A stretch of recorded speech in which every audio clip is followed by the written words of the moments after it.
আল্লাহ নবী মন খারাপ করে মসজিদের বারান্দায় বসে আছে, রসুলের মন খারাপ আল্লাহ সহ্য করতে পারে না। আল্লাহ বলল, জিবরাইল তাড়াতাড়ি আমার বন্ধুর কাছে যাও, আমার বন্ধুর মন খারাপ, আমার বন্ধুর কিসের অভাব, টাকার অভাব, পয়সার অভাব, নারীর অভাব, গাড়ির অভাব, এমন কোন জিনিসের অভাব পড়েছে, সব অভাব আমি আল্লাহ দূর করে দেবো। সুবহানাল্লাহ। জিবরাইল আলাইহিস সালাম চলে আসলেন, মুহাম্মদ হাই গিবনা গোপ্তা তানা গোপ্তা জিবরাইল, জিবরাইল হাই গিবনা গোপ্তা তানা গোপ্তা রব্বুল জলিল, জোরকন মারহাবা। জিবরাইল আলাইহিস সালাম বলে, ইয়া রাসূলুল্লাহ, ইয়া হাবিবাল্লাহ, আপনি মন খারাপ করে বসে আছেন গো নবীজি, কিসের অভাব, টাকার অভাব, পয়সার অভাব, নারীর অভাব, গাড়ির অভাব, এমন কোন জিনিসের অভাব পড়েছে গো নবীজি, আল্লাহ সব অভাবগুলো দূর করে দিবে। জিবরাইল আলাইহিস সালাম যখন এই কথা বললেন, নবী আমার চোখের পানি ফেলে দিয়ে কান্দে। জিবরাইল, টাকা পয়সা, নারী গাড়ি, কোনো জিনিসের অভাব না, কবরের মধ্যে আমার উম্মতের কি হবে সেই চিন্তায় আমি নবী অস্থির। চিল্লে এখন মারহাবা। আমার ভাইরা, জিবরাইল আলাইহিস সালাম আমার নবীর লইয়া বডি সালমানের কবরের পাশে গেলেন, যাইয়া ডান পাখা দিয়ে হালকা আঘাত করলেন আর বললেন, কুম বিইজনিল্লাহ, আল্লাহর হুকুমে আল্লাহর বান্দা জিন্দা হয়ে যা। দেখা গেল কবরের মাটি ফাটতে লাগলেন, লাফাতে লাগলেন, কবরের ভিতর থেকে আল্লাহর একটি বান্দা বান্দান বের হয়ে আসলেন। এত সুন্দর চেহারা, মনে হয় তার চেহারা দিয়ে বাদান নূর চুমকিচ্ছে। ফা আম্মা মান সাকুলা মাওয়াজিনুহু, সুবহানাল্লাহ বললেন না? অন্ধকার রাত্রিতে একটি তারকা আকাশে যেমন উদিত হয়, এই তারকাটা আকাশে বাদান ঝিকমিক ঝিকমিক করে জ্বলতেছে। ওই লোকটা চেহারা থেকে নূরের আলো বাদান ঝিকমিক ঝিকমিক করে জ্বলতেছে। আকাশের তারা বলো, আকাশের তারা বলো, ঝিলিমিলি জ্বলছে। বলুন, হাবিব এসেছে, রাসূল এসেছে, আমার নবী এসেছে, হাবিব এসেছে, জোরকন মারহাবা। এই দৃশ্য দেখানোর পর জিবরাইল আলাইহিস সালাম পাকা দিয়ে হালকা আঘাত করলেন, আল্লাহর বান্দা কবরের মধ্যে চলে গেলেন। কিছুদূর আগা যায় আর কবরের উপরে বাদান পাকা দ্বারা হালকা আঘাত করলেন, বললেন, কুম বিইজনিল্লাহ, আল্লাহর হুকুমে আল্লাহ আর বান্দা বাদান জিন্দা হয়ে যাও। দেখা গেল কবরের মাটি ফাটতে লাগলেন, বাদান লাফাতে লাগলেন, কবরের ভিতর থেকে আল্লাহর আরেকটি বান্দা বাদান বের হয়ে আসলেন। এত সুন্দর বাদান বের হয়ে আসলেন, এমন কালো বাদাম বেগুন চুলার মধ্যে দিলে যেমন রং হয়, ওই রকম কালো কুচি মানি বাদাম বের হয়ে আসলে। এই দৃশ্য দেখানোর পর পাখা তারা হালকা আঘাত করলেন, আল্লাহর বান্দা কবরের মধ্যে চলে গেলেন। আল্লাহর নবী বললেন, জিবরাইল, দুইটা মানুষের কারণ বুঝলাম না। জিবরাইল আলাইহিস সালাম বলে, রাসূল গো, প্রথম নম্বরে যেই মানুষটাকে দেখানো হলো, এই মানুষটা জীবনে নামাজ ছাড়ে নাই, রোজা ছাড়ে নাই, হজ ছাড়ে নাই, যাকাত ছাড়ে নাই, কোরবানি ছাড়ে নাই, ধর্ম নিরপেক্ষ মতভেদকে ঘৃণা করেছে, আল্লাহর বিধিবিধান মেনে চলছে, আল্লাহ কবরটা ফুলের বাগান বানাইছে। ইসলাম, ইসলাম ছাড়া অন্য কোন তন্ত্র মন্ত্র জাতীয়তাবাদ ধর্ম নিরপেক্ষ মতভেদ কেউ যদি কায়েম করে, ফালি ইউকুবালা মিনহু, ওর নামাজ, রোজা, হজ আর যাকাত আল্লাহর দরবারে কোনোদিন কবুল হবে না, হতে পারে না, হওয়া সম্ভব না। ওয়া ফিল আখিরাতি মিনাল খাসিরিন।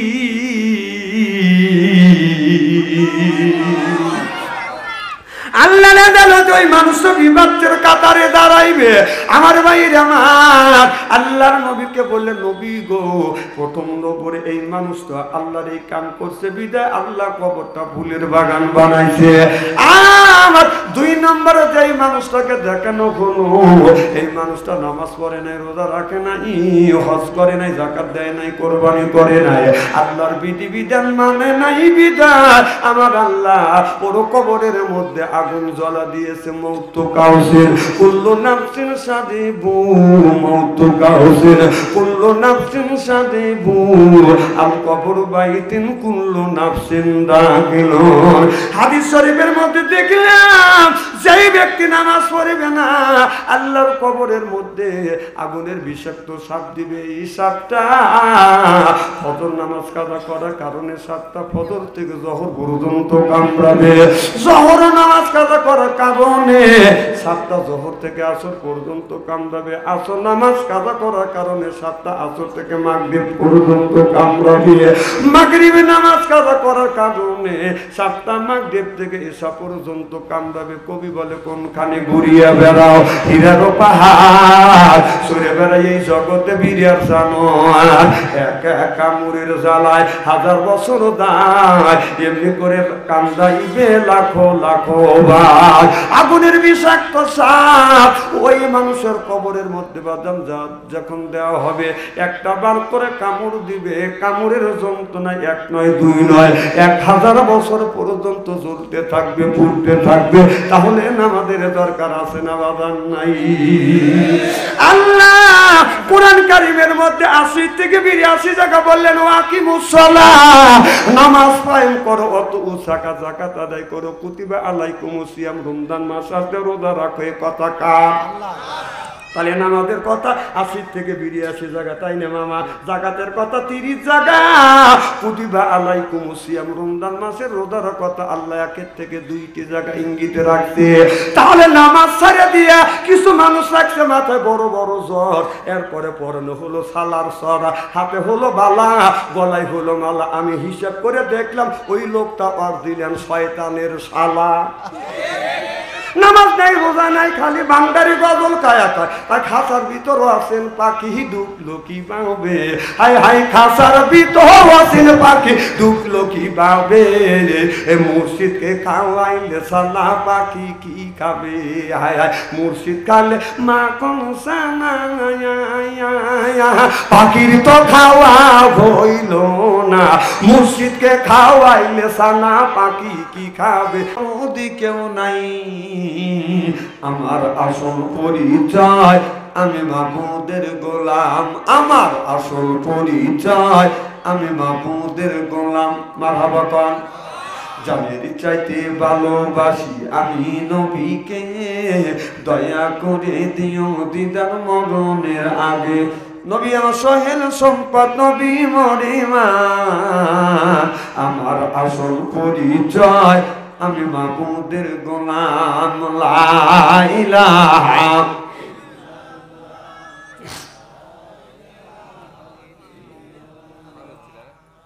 বাস থামেন, থামেন। খুব সুন্দর জিকির আওয়াজ হচ্ছে, থ্যাংক ইউ। দেখবেন বুকের ছাতা হইতে যাবে।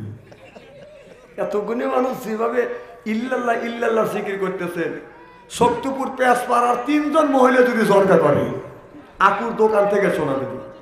কথা বল।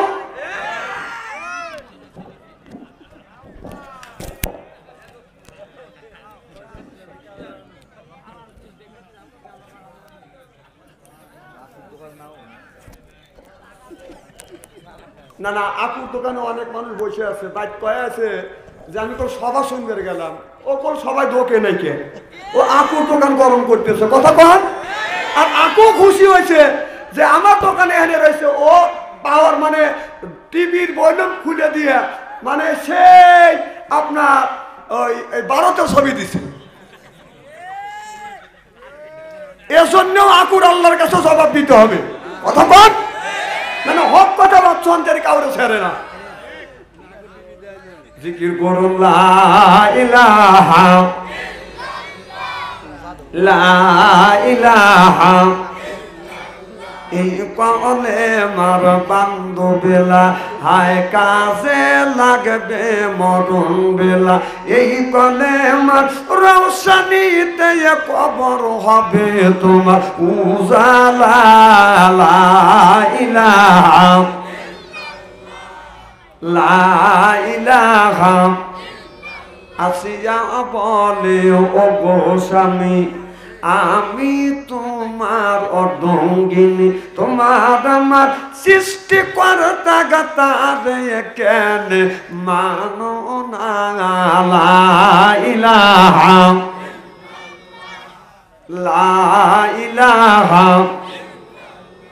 এরা মন বলে ও গো বিবি, তুমি আমার অর্ধঙ্গিনী, আমায় তুমি মানো খোদা, মুসার খোদাকে মানিও না। লা ইলাহা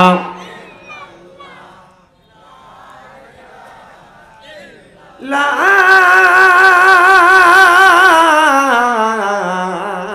ইলাহা ইল্লাল্লাহু মুহাম্মাদুর রাসূলুল্লাহ। সকলে বলুন সাল্লাল্লাহু আলাইহি ওয়াসাল্লাম। শক্তিপুর পেশপাড়া যুব সমাজ কর্তৃক আয়োজিত আজকের এই জালসার সম্মানিত সভাপতি সাহেব, আজকের এই জালসার প্রধান অতিথি, বিশেষ অতিথি সহ সর্বকালীন সর্বযুগের শ্রেষ্ঠ সন্তানেরা, হযরত উলামায়ে কেরাম, যাদের দ্বারা ইসলাম প্রতিষ্ঠিত হয়েছে, এখনো আছে, ভবিষ্যতেও থাকবে, আলেম সহ দিনদার পরহেজগার আল্লাহ ভাইরা পর্দার অন্তর আড়ালিয়ে মাহফিল শুনবার জন্য পর্দা করে বসে আছে আমার পর্দা নিশি মাথার মুকুট মা ও বোনেরা, আমার ছোট্ট চিহ্নের ছোট্ট ভাইয়েরা, সমবয়সী চিহ্নের সমবয়সী বন্ধু, আমার মুরব্বী বাবাদিরা, সকলের উপরে রইল আমার আন্তরিক অভিনন্দন। সর্বপ্রথম সেই মহান আল্লাহ তাআলার লক্ষ কোটি শুকর এবং প্রশংসিত, যিনি আপনাকে আমাকে মনোনীত করে কোরআনের মাহফিল বেহেশতের বাগানের মধ্যে আসা এবং বসার সুযোগ করে দিয়েছেন। তাতে আপনারা খুশি না বেদা? কম না বেশি? আচ্ছা, যারা এখনো আসতে পারেন নাই, বাহিরে ঘোরাফেরা করছে, অর্থাৎ তেজে এসে মারবে খিচুড়ির সময়, কিছুর সময় বাইরে যারা ঘোরাফেরা করছে, আকুর দোকানে যারা বসে আছে, ওনারা খুশি না বেদা? জোরে বলুন, জোরে বলুন। জি না, ওরাও খুশি, ওরাও বলতেছে যারা কোরআনের মাহফিলের মধ্যে গেছে ওরাই ঠকছে, ও বাইরে ঘোরাফেরা করছে ওই ঠিক দিচ্ছে। আমি বলি তোর বাপ দাদা সদ্য গোষ্ঠী কোনোদিন ঘোরাফেরা করে নাই, ঘোরাফেরা করার কারণে কোরআনের একটা হক আছে, মাহফিলের একটা হক আছে, এলাকাবাসীর একটা হক আছে, আলেম ওলামার হক আছে। হক তুমি নষ্ট করেছ, এর জন্য আল্লাহর কাছে জবাবদিহিতা করতে হবে। চিল্লে বলো ঠিক কিনা?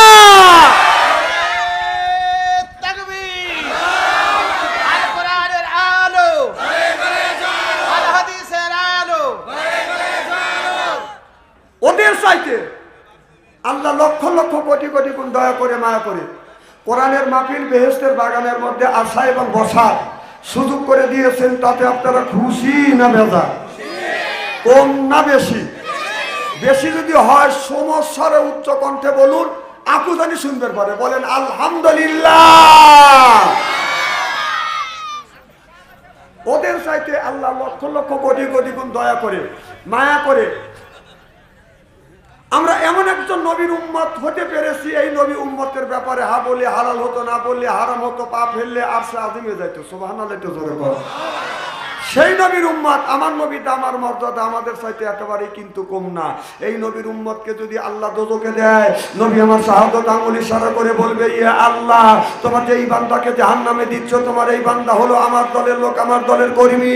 আল্লাহ বলবে, ফেরেশতা দাঁড়াও, আমার যে এই বান্দাকে জাহান্নামে নিয়ে যাচ্ছ, এই বান্দা হচ্ছে আমার বন্ধুর দলের লোক, আমার বন্ধুর দলের কর্মী। আমি আল্লাহ আমার অর্ডার ক্যান্সেল করে পুনরায় অর্ডার দিলাম, জাহান্নাম নয়, জান্নাত পর্যন্ত পৌঁছাবে। সেই নবীর দল করার জন্য কারা কারা রাজি? দুই হাত টান করে তাকবীরুলের সাথে দেখান তো দেখি। কইছে তাকবীর দেওয়া লাগবে না, এখন তাকবীর দিয়ে লাভটা কি? বউ যখন মার্কেটে দেবে তখন তাকবীর দিও, আমি তোমার চিনি না, তখন তাকবীর দিবে। আমার বউ মার্কেটে চলো, পাবলিক সবাই ছায়া দেখো, ওটাকে আমার শিখেন লাগবে নাকি? আমার এলাকা না। ওদের চাইতে ওই নবীর প্রতি জানাই লক্ষ কোটি দরুদ ও সালাম। সকলেই বলুন সাল্লাল্লাহু আলাইহি ওয়াসাল্লাম। সর্বপ্রথম জানতেছি আমার ভাইয়েরা, আপনারা সকলে ভালো আছেন? আপনাদের দোয়ায় আমাকে সুস্থভাবে সহিভাবে আপনাদের সামনে উপস্থিত করেছেন। আপনাদের পবিত্র জবান থেকে এই গুনাহগার বাচ্চা আনসারির জন্য খাস করে দোয়া করুন। অল্প সময় হলেও যেন কোরআন আর হাদিস থেকে বাস্তব ভিত্তিক দু চারটি কথা আমার মুনিব, আমার রব, আমার সৃষ্টিকর্তা, আমার বিধানদাতা, আমার রিজিক দাতা আমার জবান থেকে যেন বের করে দেয়। সকলে বলুন আমি। আর একটিবার বলুন, একটু জোরে বলুন। আমি আপনাদের কাছ থেকে দোয়া চেয়ে নিয়ে আপনাদের সার্বিক আর মঙ্গল কামনা করে আলোচনা শুরু করছি ইনশাআল্লাহ। কাল কিয়ামতের ময়দানে সর্বপ্রথম একটি কথা জিজ্ঞাসা করবে, বলবে বান্দা নামাজ পড়ছো? নামাজি ব্যক্তি বলবে আল্লাহ নামাজ পড়ছি। সুবহানাল্লাহ, একটু জোরে বলো। বেনামাজি ব্যক্তিকে বলবে বান্দা নামাজ পড়ছো, বেনামাজি ব্যক্তি কোনো কথা বলবে না। বাংলাদেশের এমন কোন ডিস্ট্রিক্ট নাই যে আল্লাহ আমাকে ওই জায়গায় নেয় না। আমি প্রত্যেকটা ডিস্ট্রিক্টে যায় স্টোর দিয়ে দেখছি বাংলাদেশের মধ্যে সবচেয়ে অবধ মানুষ কারা? যারা আযান শুনলে মসজিদে যায়, ঠান্ডা পানি দিয়ে অজু দিয়ে ফজরের নামাজ পড়ে। সুবহানাল্লাহ একটু জোরে কর। এদের চাইতে অবধ মানুষ আর সরল মানুষ আমি খুঁজে পাই নাই। আর বাংলাদেশের মধ্যে সবচেয়ে চালাক মানুষ কারা? যারা নামাজ পড়ে না। কথা কন। কিছু লোক আছে প্রত্যেকদিন নামাজ পড়ে কাকে খুশি করবার জন্য, আরো জোরে, জোর হলো না। আর কিছু লোক নামাজ পড়ে 7 দিন নামাজ নাই, শুক্রবার দিন জুব্বা গায়ে টুপি মাথায় দিয়ে মসজিদের আগের কাতারে দাঁড়ায়, জোরে করে গলা খ্যাক করতে দেখায়, আমি কিন্তু আইছি। এরকম লোক আছে না নাই? জোরে বলুন। এরা 1 নাম্বার চালাক। এর চাইতে যারা বেশি চালাক তারা শুধু ঈদুল আজহার ঈদুল ফিতরের দিন নামাজ পড়ে। কথা বল। তার চাইতে যারা আরো বেশি চালাক ওরা ঈদুল আজহা ঈদুল ফিতরের দিনও পড়ে না, ওরা খালি শবে বরাতের দিন নামাজ পড়ে। যায় হাইরে কয় যে 9টা মুসল্লি শুরু করে দিলাম। কি 9টা মুসল্লি? জিজ্ঞেস যদি করা যায় কয় রাকাত নামাজ পড়ছে, কেমন 70 রাকাত পড়ছি। ওরা ওই দিন নামাজ পড়ে, আল্লাহ তুমি বাংলাদেশ আমার নামে লিখে দিও। আল্লাহ কয় দেবো না। তার চাইতে যারা বেশি চালাক ওরা ও নামাজেও যায় না। মানুষ মরে গেলে ওই নামাজে হাজির হয়, কারণ ওই নামাজে গেলে খাওয়া পাওয়া যায়। এটা কি মুসল্লি? চালাক মুসল্লি। যে নামাজ পড়ে আল্লাহর ভাষায় তাকে বলা হয় নামাজি, যে পড়ে না তাকে কি বলে? কথা কয় না। জোরে কি বলে? আরো জোরে। জোর হইল না। বেনামাজি কোথায় ওরা ভয় খায়? ভয় পান নাকি? যে নামাজ পড়ে না তারে বলা হয় বেনামাজি, যে নামাজ পড়ে তারে বলা হয় নামাজি, যে পড়ে না তারে বলা হয় বেনামাজি, যে সুদ খায় তারে বলা হয় সুদখোর, যে ঘুষ খায় ওরাই তো বলা হয় ঘুষখোর। কথা কন। সকালবেলা ফজরের নামাজ পড়ে ইমাম সাহেব 7 তারিখকে সাথে নিয়ে, হাজি সাহেবকে সাথে নিয়ে বেনামাজির বাড়িটা যদি ডাক দেওয়া যায়, বেনামাজি ভাই বাড়িতে আছেন, ও খুশি না বেজার? জোরে বলুন। বাহ, তুমি নামাজ পড়ো না, আল্লাহর ভাষা তোমাকে বেনামাজি বললি তুমি বেজার হও। তোমাকে বেনামাজি বলবো না, তোমাকে পিসাব বলবো না। যে সুদ খা তারে কি কর? আর কথা কবি নি। জোরে কন।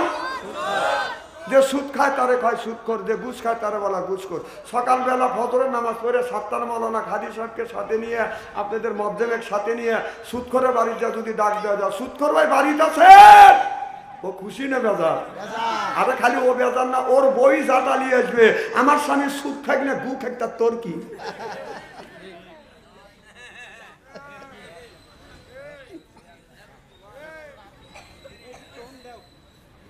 আল্লাহ নবী মন খারাপ করে মসজিদের বারান্দায় বসে আছে। রসুলের মন খারাপ আল্লাহ সহ্য করতে পারে না।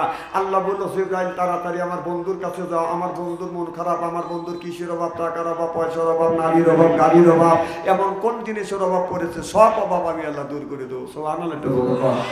জিবরাইল আলাইহিস সালাম চলে আসলেন। মুহাম্মদ হাই গিবনা গোপ্তা তানা গোপ্তা জিবরাইল, জিবরাইল হাই গিবনা গোপ্তা তানা গোপ্তা রব্বুল জলিল। জোরকন মারহাবা। জিবরাইল আলাইহিস সালাম বলে, ইয়া রাসূলুল্লাহ, ইয়া হাবিবাল্লাহ, আপনি মন খারাপ করে বসে আছেন গো নবীজি। কিসের অভাব? টাকার অভাব, পয়সার অভাব, নারীর অভাব, গাড়ির অভাব, এমন কোন জিনিসের অভাব পড়েছে গো নবীজি? আল্লাহ সব অভাবগুলো দূর করে দিবে। জিবরাইল আলাইহিস সালাম যখন এই কথা বললেন, নবী আমার চোখের পানি ফেলে দিয়ে কান্দে। জিবরাইল, টাকা পয়সা, নারী গাড়ি, কোন জিনিসের অভাব না, কবরের মধ্যে আমার উম্মতের কি হবে সেই চিন্তায় আমি নবী অস্থির। চিল্লে এখন মারহাবা। আমার ভাইয়েরা, জিবরাইল আলাইহিস সালাম আমার নবীরে লইয়া বনি সালমানের কবরের পাশে গেলেন। যাইয়া ডান পাখা দিয়ে হালকা আঘাত করলেন আর বললেন কুম বিইজনিল্লাহ, আল্লাহর হুকুমে আল্লাহর বান্দা জিন্দা হয়ে যাও। দেখা গেল কবরের মাটি ফাটতে লাগলেন, লাফাতে লাগলেন, কবরের ভিতর থেকে আল্লাহর একটি বান্দা বাদান বের হয়ে আসলেন। এত সুন্দর চেহারা, মনে হয় তার চেহারা দিয়ে বাদান নূর চুমকিচ্ছে। ফা আম্মা মান সাকুলাত মাওয়াজিনুহু, সুবহানাল্লাহ বললেন না? অন্ধকার রাত্রিতে একটি তারকা আকাশে যেমন উদিত হয়, এই তারকাটা আকাশে বাদাম ঝিকমিক ঝিকমিক করে জ্বলতেছে। ওই লোকটা চেহারা থেকে নূরের আলো বাদাম ঝিকমিক ঝিকমিক করে জ্বলতেছে। আকাশের তারা গলো, আকাশের তারা গলো ঝিলিমিলি জ্বলছে। বলুন, হাবিব এসেছে, রাসূল এসেছে, আমার নবী এসেছে, হাবিব এসেছে। জোর কর মারহাবা। এই দৃশ্য দেখে নেন পর জিবরাইল আলাইহিস সালাম পাকা দিয়ে হালকা আঘাত করলেন। আল্লাহর বান্দা কবরের মধ্যে চলে গেলেন। কিছু দূর আগা যায় আর কবরের উপরে বাদান পাকা দ্বারা হালকা আঘাত করলেন, বললেন কুম বিইজনিল্লাহ, আল্লাহর হুকুমে আল্লাহ আর বান্দা বাদান জিন্দা হয়ে যাও। দেখা গেল কবরের মাটি ফাটতে লাগলেন, বাদান লাফাতে লাগলেন। কবরের ভিতর থেকে আল্লাহর আরেকটি বান্দা বাদান বের হয়ে আসলেন। এত সুন্দর বাদান বের হয়ে আসলেন, এমন কালো বাদাম বেগুন চুলার মধ্যে দিলে যেমন হয় ওই রকম কালো কুস্তিমানি বাদাম বের হয়ে আসলেন। এই দৃশ্য দেখানোর পর পাখা দ্বারা হালকা আঘাত করলেন, আল্লাহর বান্দা কবরের মধ্যে চলে গেলেন। আল্লাহর নবী বললেন, জিবরাইল দুইটা মানুষের কারণ বুঝলাম না। জিবরাইল আলাইহিস সালাম বলে, রাসূল গো, প্রথম নম্বরে যেই মানুষটাকে দেখানো হলো, এই মানুষটা জীবনে নামাজ ছাড়ে নাই, রোজা ছাড়ে নাই, হজ ছাড়ে নাই, যাকাত ছাড়ে নাই, কোরবানি ছাড়ে নাই, ধর্ম নিরপেক্ষ মতভেদকে ঘৃণা করেছে, আল্লাহর বিধিবিধান মেনে চলছে। আল্লাহ কবরটা ফুলের বাগান বানাইছে। ইসলাম, ইসলাম ছাড়া অন্য কোন তন্ত্রমন্ত্র জাতীয়তাবাদ ধর্ম নিরপেক্ষ মতভেদ কেউ যদি কায়েম করে, ফালি ইউকুবালা মিনহু, ওর নামাজ রোজা হজ আর যাকাত আল্লাহর দরবারে কোনোদিন কবুল হবে না, হতে পারে না, হওয়া সম্ভব না। ওয়া ফিল আখিরাতি মিনাল খাসিরিন।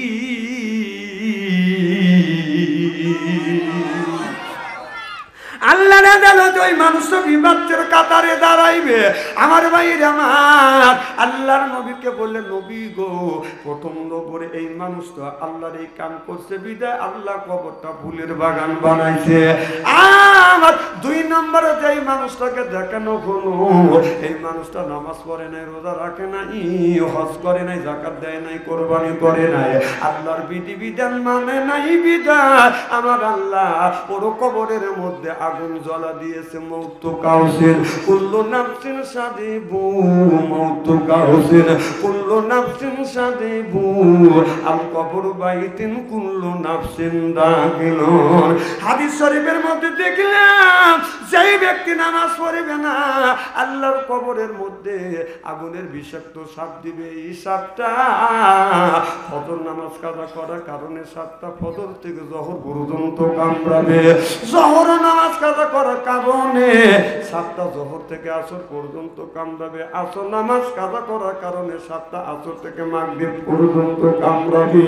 মাগরিবে নামাজ কাজা করার কারণে সাতটা মাগরিব থেকে এসা পর্যন্ত কামড়াবে। কবি বলে, কোনখানে ঘুরিয়া বেড়াও হীরারও পাহাড়, সরে বেড়াই এই জগতে বিরিয়ার জানোয়ার, একা একা মুড়ের জ্বালায় হাজার বছর দায়, এমনি করে কান্দাইবে লাখো লাখো ভাই। আগুনের বিষাক্ত সাপ ওই মানুষের কবরের মধ্যে বাদাম যখন দেওয়া হবে, একটা বার করে কামড় দিবে। কামড়ের যন্ত্রণা এক নয়, দুই নয়, 1000 বছর পর্যন্ত জ্বলতে থাকবে, ফুটতে থাকবে। তাহলে আমাদের দরকার আছে না বাদাম নাই? আল্লাহ কোরআন কারীমের মধ্যে 80 থেকে 82 জায়গা বললেন, ওয়াকিমুস সালাহ, নামাজ কায়েম করো, ওয়াতু যাকাত, যাকাত আদায় করো, কুতিবা আলাইকুমুস সিয়াম, রমজান মাস আসলে রোজা রাখো। এই কথা কার?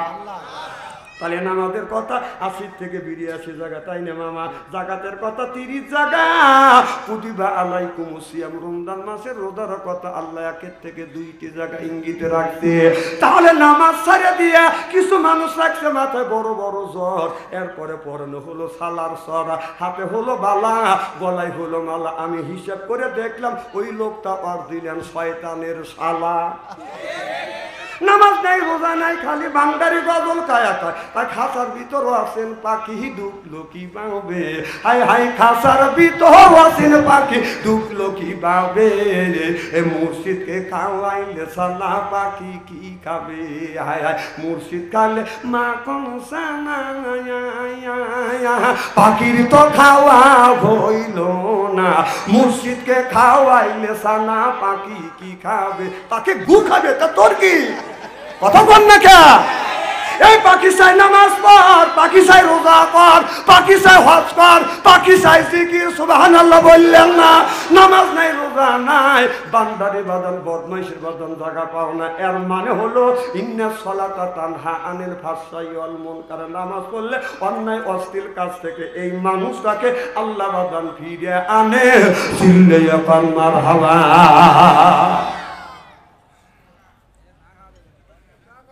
খুব কি খারাপ লাগতেছে? আমি যদি ঘন্টা দেড়েক আলোচনা করি, সোনার বনে রাজি আছেন তো? আচ্ছা, হাত তুলে দেখান তো দেখি, রাগ করবেন কারা কারা? না না, বুঝছি আপনাদের মন মানসিকতা খুব ভালো আছে। অন্তর থেকে দোয়া করি আল্লাহ যেন জান্নাতে জানিয়ে কেমন শিখিয়ে দেয়। আমিন কোন?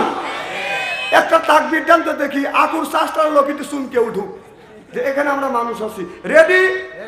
গলাটা একটু পরিষ্কার করেন, বলে নারাই তাকবীর, এ আল কোরআনের আলো, এ আল হাদিসের আলো, বিসিডির আলো। হ্যাঁ, জ্বলাও।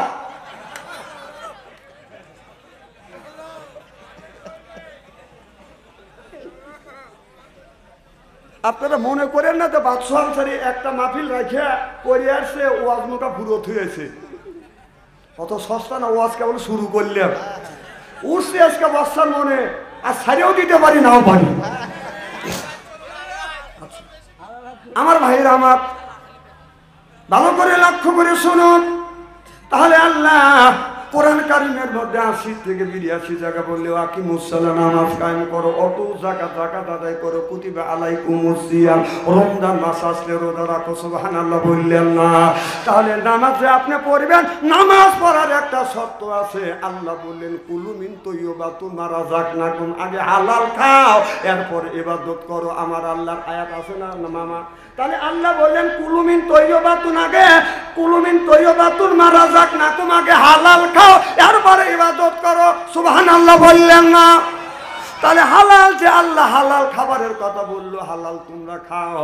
আমি হিসাব করে দেখলাম বাংলাদেশের মধ্যে সবচাইতে অবধ মানুষ দেখলাম, এরা অবধ কারা? যারা সুদ খায়, ঘুষ খায়, এদের চাইতে অবধ মানুষ আর দুনিয়ায় নাই। কারণ যেই লোকটা সুদ খাইলো, যেই লোকটা ঘুষ খাইলো, ওই লোকটা আপনার আল্লাহর কাছে পিটনি বাদান খাইতে হবে। ওই লোকটার কথা বুঝতেছেন না?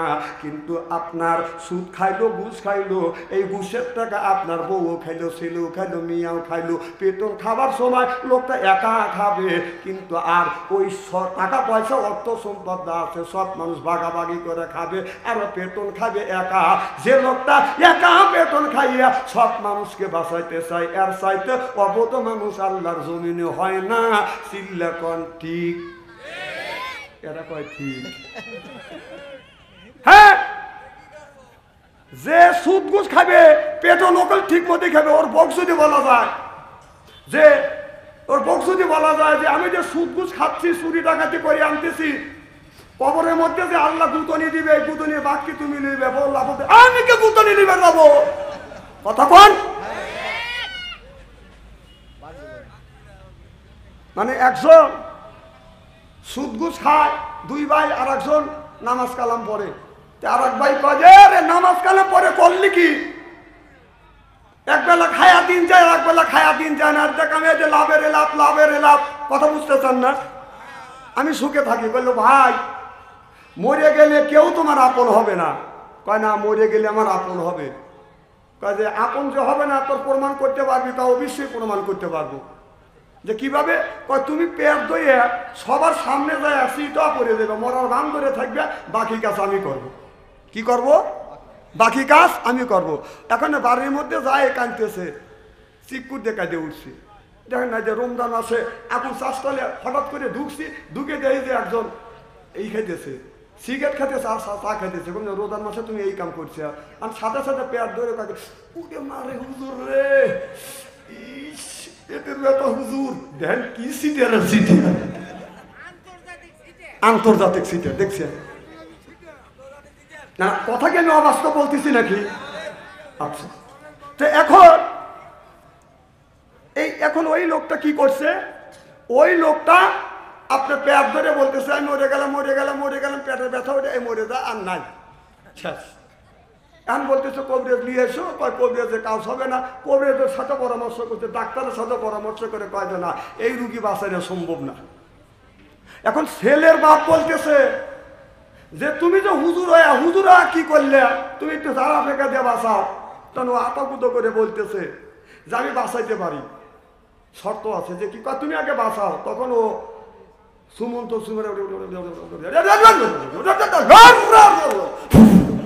দিয়ে কয় ব্যথা আমার হাতে উঠে গেছে, ব্যথা আমার হাতে উঠে গেছে, এই ব্যথা আমি যার গায়ে ছেড়ে দিব, সেই ব্যক্তি আপনার যার গায়ে ছাড়বো, ওই লোকটা বাঁচতেও পারে, নাও বাঁচতে পারে, কিন্তু আমার ভাই বাঁচে উঠবে, কিন্তু লাভের শেষে লোকটা মরেও যেতে পারে। তখন ব্যক্তিতে হাতে নিয়ে বলতেছে,